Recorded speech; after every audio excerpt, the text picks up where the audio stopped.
Yo me encuentro con Dolors Armenteras. Ella es una bióloga, profesora de la Universidad Nacional y tiene un concepto muy diferente sobre los incendios que han ocurrido durante estos días aquí en la capital. Dolors, gracias por acompañarnos. No, gracias a ustedes por invitarme. ¿Qué es lo que ha pasado? Porque nosotros solamente tenemos la información de que ha ocurrido un incendio, cerca de 900 personas trataron de sofocarlo, lo que afectó, la contaminación del aire, pero ¿cuál es la realidad de estos incendios? Pues mira, Claudia, la verdad están encantados, cada 2-3 años, siempre que hay temporada seca, tenemos incendios en los cerros, a veces se nos olvida cuando llueve, pero es un evento que se repite constantemente y que viene sucediendo no solo en los cerros, en muchos otros municipios alrededor de Bogotá y en el país.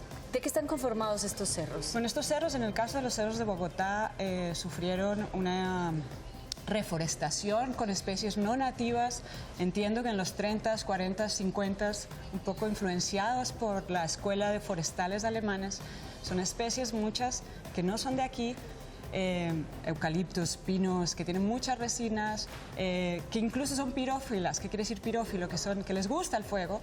Entonces, cuando se dan esas condiciones de fuego, de riesgo de fuego, de tantos días sin lluvia que hemos tenido, pues fácilmente se queman, y por eso la gravedad de este último incendio. Pero dices que estaba cantado, ¿es porque se da con facilidad un incendio en estas condiciones o porque muy fácilmente puede ser provocado también? Bueno, ambas cosas son ciertas. O sea, cuando se dan unas épocas como las que venimos, que se nos da todos los años, unas veces más largo, unas veces más severo, de no lluvias, de altas temperaturas, ¿qué sucede? La humedad se va perdiendo, ¿cierto? Cada día tenemos más seco las condiciones en Bogotá y en los cerros, y al final de esa temporada pues no queda humedad, y cualquier persona que prenda o algún incidente que suceda hace que si se no encienda. Es una persona, ¿de qué otra forma se podría producir? Indirectamente son causadas por el hombre de alguna forma, la dejada de basura,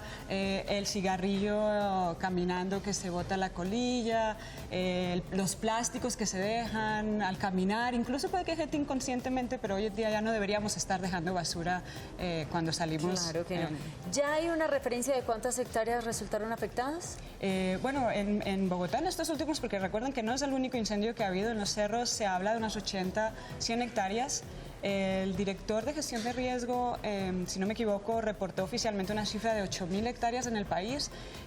Personalmente he venido trabajando incendios en el país hace varios años y considero que esa cifra es probablemente muy conservadora. No puedo dar una cifra porque no hemos estudiado en estos días o este año qué ha sucedido, pero probablemente se triplica, cuadriplica, multiplica por una cifra mucho más. Hubo una alerta amarilla sobre el aire y la contaminación aquí en Bogotá. ¿Qué pasa con ese aire? ¿Qué pasa cuando hablamos de esta alerta amarilla? ¿Y hasta dónde podría llegar ese aire? Claro, tenemos un evento que sucedió que se combinó con los vientos que hicieron que ese humo pues afectara a la población más cercana. Obviamente cuando se quema vegetación, ¿cierto? Está inmediatamente en la quema, se está emitiendo a la atmósfera muchos gases. Dióxido de carbono, monóxido de carbono, metano, otros gases. Entonces todo eso se juntó con el viento y afectó a mucha gente, como hemos visto. ¿Cómo afecta la salud de una persona? Bueno, problemas respiratorios, principalmente irritaciones, y bueno, ahí yo no soy experta en salud humana, pero está alrededor de eso, ¿no? Y según el viento, estos aires contaminados podrían viajar y extenderse hasta otras ciudades. Claro, viajan, eso se emite a la atmósfera, contribuimos a los gases de efecto invernadero porque precisamente se libera a la atmósfera, por un lado, ¿no? Por otro lado, la vegetación deja...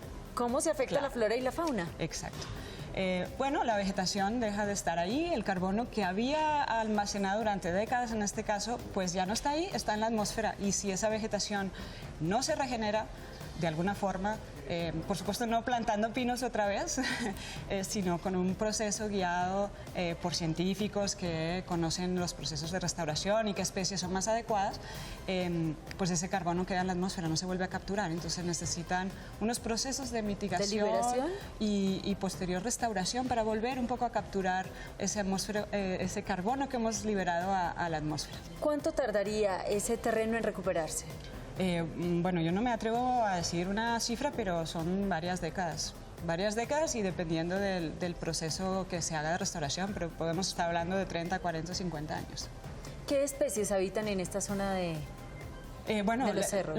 lo que le estaba comentando, Claudia, es que hubo ese proceso de restauración con especies que no son nativas. de aquí. Entonces ahora ¿Pero hay qué tipos, por ejemplo? pinos, eucaliptos de diferentes otras coníferas. ¿Y a nivel de animales? Bueno, tenemos mamíferos pequeños roedores, muchas aves. Pues cuando hay un incendio, esos son los que, digamos, están altamente perjudicados, pierden su hábitat, pero se pueden mover. Va a haber un movimiento de esos individuos o de esa fauna. Huyen, la vegetación que hay ahí, lo que sucede ahí está estático y bueno, eso hay que hacer un proceso de recuperación. Mucha de esa responsabilidad recae sobre nosotros los ciudadanos. ¿Qué más podríamos hacer? ¿Cuál es el mensaje para los ciudadanos? Bueno, el mensaje es, por favor, el tema de educación ambiental es algo muy vigente. Hoy en día no sigamos botando, descuidando nuestra naturaleza.